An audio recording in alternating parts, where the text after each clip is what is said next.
আবহাওয়া পরিস্থিতি নিয়ে আরো জানাতে চুয়াডাঙ্গা ও পাবনা থেকে যুক্ত হচ্ছেন সহকর্মীরা। শুরুতে চুয়াডাঙ্গা থেকে যুক্ত হচ্ছেন সহকর্মী মানিক আকবর। মানিক, চুয়াডাঙ্গায় অতি তীব্র তাপপ্রবাহ বয়ে যাচ্ছে, জনস্বাস্থ্যের কি প্রভাব পড়ছে আর হিট অ্যালার্ট জারি রয়েছে, কি কি নির্দেশনা আছে এই গরম থেকে বাঁচতে? বিকাশে কম খরচে ক্যাশ আউটের লিমিট বেড়ে 50,000, প্রিয় এজেন্টও 2টা। নির্দেশনা এসেছে, সেখানে বলা হচ্ছে যে কোনো ক্রমেই রোদে যাওয়া যাবে না, জরুরি প্রয়োজন থাকলে ছাতা মাথায় দিয়ে বাইরে বের হতে হবে এবং যতটা সম্ভব দ্রুত কাজ শেষ করে নিরাপদ আশ্রয়ে আসতে হবে, ঠান্ডা জায়গায় থাকতে হবে, ঘরে থাকতে হবে এবং যদি কাউকে কোনো প্রয়োজনে বাইরে বের হতে হয় তাহলে একটি বিষয়ে সতর্ক থাকতে হবে, সেটা হচ্ছে বাইরের কোনো খাবার খাওয়া যাবে না, তাকে খেতে হবে ঘরের খাবার এবং টাটকা খাবার খেতে হবে, বাসি খাবার খাওয়া যাবে না। আর তরল জাতীয় খাবার বেশি খেতে হবে, পানি খেতে হবে, সেটাও হচ্ছে বাড়ির পানি, বাইরের যে শরবত ফুটপাতে বিক্রি হয় সেগুলো এড়িয়ে চলতে হবে। এই নির্দেশনার পাশাপাশি বলা হচ্ছে যে যদি কেউ কোনো কারণে অসুস্থ বোধ করেন দ্রুত চিকিৎসকের পরামর্শ নিতে হবে। কোনো ক্রমেই এই যে তীব্র রোদ, যে অতি তীব্র তাপপ্রবাহ চলছে, এটাকে অবহেলা করার কোনো সুযোগ নেই।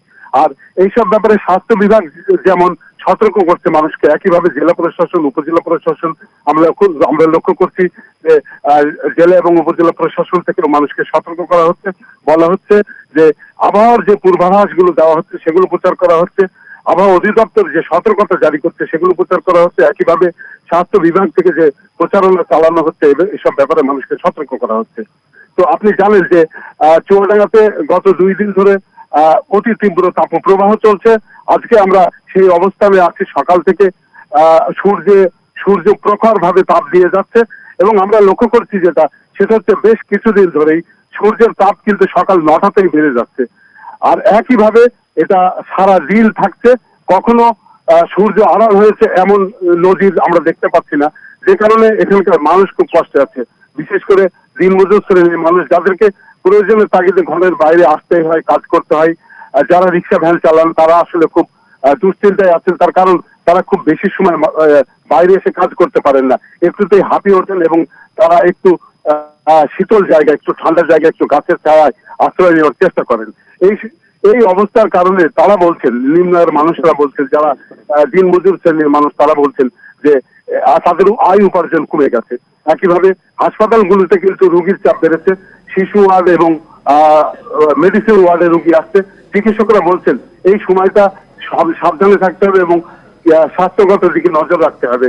আর রোগীর চাপ বেড়ে যাওয়ায় বহির্বিভাগে অনেকে আসছেন, পরামর্শ নিচ্ছেন এবং হাসপাতালে আসলে গরমজনিত রোগে অনেকেই ভর্তি হচ্ছেন। মানিক, আপনি সাথেই থাকবেন। এবার পাবনা থেকে যুক্ত হচ্ছেন সহকর্মী খায়রুল ইসলাম। খায়রুল, পাবনায় অতি তীব্র তাপপ্রবাহ চলছে, এরই মধ্যে হিট স্ট্রোকে 2 জনের মৃত্যুর খবর পর্যন্ত পাওয়া গেছে।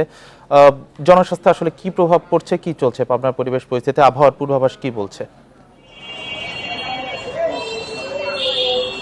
আসলে পাবনায় কিন্তু বেশ কয়েকদিন যাবৎ কিন্তু তীব্র তাপদাহ চলছে। গতকালকেও কিন্তু পাবনার ঈশ্বরদী আবহাওয়া অফিসে 42 ডিগ্রি সেলসিয়াস কিন্তু সর্বোচ্চ, জেলার এবারের সর্বোচ্চ তাপমাত্রা কিন্তু রেকর্ড করা হয়েছে।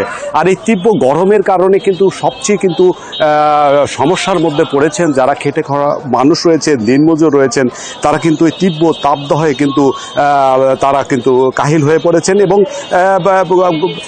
তীব্র গরমের মানুষের দৈনন্দিন যে কাজ করছে, বিশেষ করে কৃষক, রিক্সা চালক যারা রয়েছেন, ভ্যান চালক, ইটভাটা শ্রমিক যারা রয়েছেন, সেই দিনমজুররা কিন্তু অসহ্য গরমে কিন্তু তারা কাহিল হয়ে পড়ছে। এছাড়াও তীব্র গরমের কারণে কিন্তু পাবনা জেনারেল হাসপাতালে, যেখানে 250 শয্যা হাসপাতাল, সেখানে কিন্তু আজকে আমরা খবর নিয়েছি 650 জন রোগী কিন্তু এখানে ভর্তি রয়েছেন এবং চিকিৎসকরা এইসব রোগীকে কিন্তু চিকিৎসা দিতে ব্যাপকভাবে হিমশিম খাচ্ছেন। এছাড়াও যে 40 বেডের যে শিশু ওয়ার্ড রয়েছে, সেখানে কিন্তু আজকে কিন্তু 140 জন শিশু কিন্তু গরমের কারণে ডায়রিয়া, জ্বর, ঠান্ডা জনিত বিভিন্ন রোগে কিন্তু আক্রান্ত হয়ে কিন্তু হাসপাতালে ভর্তি হয়েছেন এবং চিকিৎসক আগে এইসব রোগীদের কিন্তু চিকিৎসা দিতে ব্যাপক কিন্তু বেগ পেতে হচ্ছে, এমনটি কিন্তু আমরা চিকিৎসকদের সঙ্গে কথা বলে জানতে পেরেছি। পাশাপাশি আপনাকে বলে রাখছি যে এই সকাল বাড়ার সাথে সাথে কিন্তু তীব্র রোদের কারণে গরম কিন্তু বেড়ে যায়।